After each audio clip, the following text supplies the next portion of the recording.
Saya perjanjian dengan yang garap itu, iki kowe kalau kowe minggiri tak bayar. Kalau kowe traktor tak bayar traktor. Engko nek wis panen, tak cukup aku sing ngekeki. Berapa saya biayai kemarin? Nah, ini kita sedang praktek. Kemudian satu lagi Mas Iko, bahwa tradisi yang memiskinkan petani ini. Karena apa? Petani kita nyaris hampir 60% adalah petani gurem atau petani miskin. Dan ini mungkin Mas Iko sudah menjelaskan dalam konsep desa kepungkutannya itu. Bagaimana bisa seorang petani miskin ketika mereka harus menghadapi traktor bisa membayar pelaksana traktornya hari itu juga? Tidak bisa miskin karena nggak punya duit. Waktu minggiri tidak bisa, mereka yang minggir itu nerima duit langsung. Ini yang membuat mereka nggak mau, nggak tertarik jadi petani. Oleh karena itu dalam diskusi ini coba mulai dibedah Mas. Iklim yang sehat, iklim yang menjanjikan, investasi sumber daya manusia ini harus betul-betul diperhatikan dengan kebijakan dan penetrasi budaya, yang mana budaya-budaya memiskinkan itu dapat dianulir kalau bisa, atau tidak diminimalisir tapi dihilangkan kalau bisa. Apakah itu bisa? Kalau menurut mungkin dari konsepsinya Mas Iko tentang desa kepungkutan, saya kira itu dulu. Atau kasih kaur ini kan nggak matching kalau diterapkan di sini, harus 60 hektar per desa aja ngoyoworo. Kita ingin ngomong apa adanya saja Mas, jadi makin nunggu jenis seperti apa bisa diterapkan enggak. Justru saya nyuwun ngapunten hadir ke sini bersama teman-teman itu untuk melihat nasib kami. Terkait tadi yang disampaikan, ayam tentrem ini jelas Mas. Jadi Mas Budiman tadi menjelaskan saurnya Pak Jokowi leren rampung, tapi disampaikan juga di bawahnya bahwa kerja dulu baru sertap nanti naik berjenjang.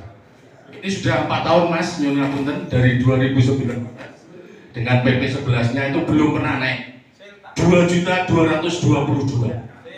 Jenengan bisa membayangkan beban kerja setelah ada undang desa dan reformasi ini seperti apa. Ini belum pernah naik. Juga tunjangan-tunjangan yang lain, meskipun bahasanya sekarang ASN, tapi tunjangan sama sekali belum mengenal, belum ada. Jadi mohon tim yang sudah dimasukkan ini ada kepastian sebelum Pak Jokowi ini berhenti bisa clear. Jadi ayam tentremnya dulu baru dikai gawean meneh Mas, karena gaweannya wis tumpuk. Itu saya kira simpel, kita agak banyak-banyak. Saya dari Magelang sekali lagi. Terima kasih. Terakhir tadi soal budaya, makasih masukannya. Pertanyaannya bagus, bagaimana negara berani lebih otoritatif? Saya nggak mantan otoriter. Saya berpikir gitu juga, karena transformasi desa tidak akan pernah sepenuhnya hanya dibiarkan secara budaya mengalir, harus diintervensi. Bahkan kalau perlu, ya kita membuat industri pertanian di desa. Pertanian sebagai industri, anak muda sebagai pegawai industri pertanian. Sindwe sama ya sindwe bumdes. Jadi nanti petani itu pegawai, kayak pegawai perkebunan, tapi produknya adalah pangan. Kalau perlu, tadi 60 hektar tidak pas ya, dibuatlah bumdes bersama. Yang penting cukup, kan bukan sama rata tiap desa 60 hektar. Rata-rata, kalau nggak cukup ya kurang dari itu. Agar bisa mengurus skala ekonomi, bumdes bersama menjadi perusahaan pertanian. Anak muda yang menjadi pegawai industri pertanian. Siapa yang punya? Ya bumdes bersama. Siapa pemilik sahamnya? Ya desa. Itu saya kira cara untuk memutus rantai. Apa yang disebut tadi adalah pertanian agraris, pertanian feodal. Yang mau kita bangun adalah pertanian industri. Kita bikin pertanian industri, kan bikin perkebunan saja. Bedanya ini untuk tanaman pangan. Ya harusnya gitu. Dan itu wajib. Bayangkan Belanda, negara yang kecil itu sekarang pengekspor pertanian terbesar di dunia. Belanda, negara industri, sekarang pengekspor pertanian terbesar di dunia.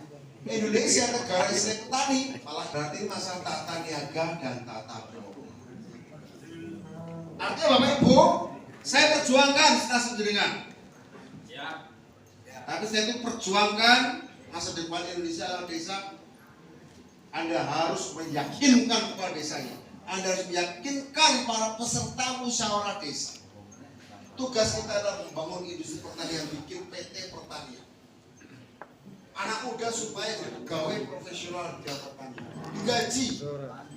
Tapi lahannya sawah tanpa galengan, padi tanpa galengan, orang naik traktor, orang naik drone, orang naik IoT teknologi, hamparan sawah luas tanpa galengan, bekerja itu sebagai pegawai digaji cukup sebagai profesional. Cuma itu cara kita keluar dari kemiskinan dan keterbelakangan. Itu memang semuanya Indonesia. Karena itu kita profesional, pegawai bumdesnya, pegawai pemerintahan desanya harus setara seperti pemerintahan modern. Nanti tetap guyup. Cuma itu, kalau nggak kayak gitu, saya pastikan gini-gini aja Indonesia. Saya kira itu ya, Bapak Ibu ya. Matur nuwun atas perhatiannya. Saya tunggu saja nanti dimnya dikirim ke saya, nanti saya ingatkan pada Pak Tito.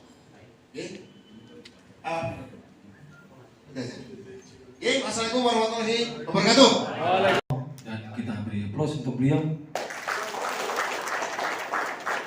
Sebelum kita kepada beliau. Hadirin peserta rapat Rakorda. Jangan lupa untuk like, subscribe, dan komen.